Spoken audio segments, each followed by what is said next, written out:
Kepala Kantor Wilayah Kementerian Agama Provinsi Aceh melantik sejumlah pembantu panitia penyelenggara ibadah haji embarkasi Aceh Sabtu sore. Pelantikan tersebut sekaligus mempersiapkan keperluan asrama haji menjelang kepulangan jemaah haji pada 4 September mendatang.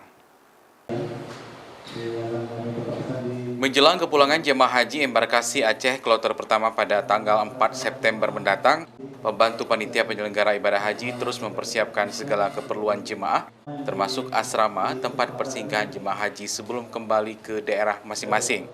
Saat ini, seluruh jemaah haji embarkasi Aceh telah berada di Madinah, sekaligus melakukan persiapan untuk kepulangan ke Aceh.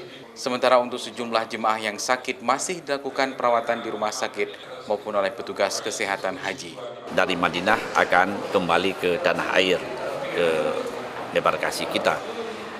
Selain jamaah kita yang wafat, hari ini jamaah dalam kondisi secara umum bisa dikatakan sehat, walaupun ada yang masih juga dalam perawatan, ya, baik di KKHI maupun di kloter itu sendiri. Sebanyak 12 jemaah haji embarkasi Aceh yang wafat di Mekah mencapai 12 orang.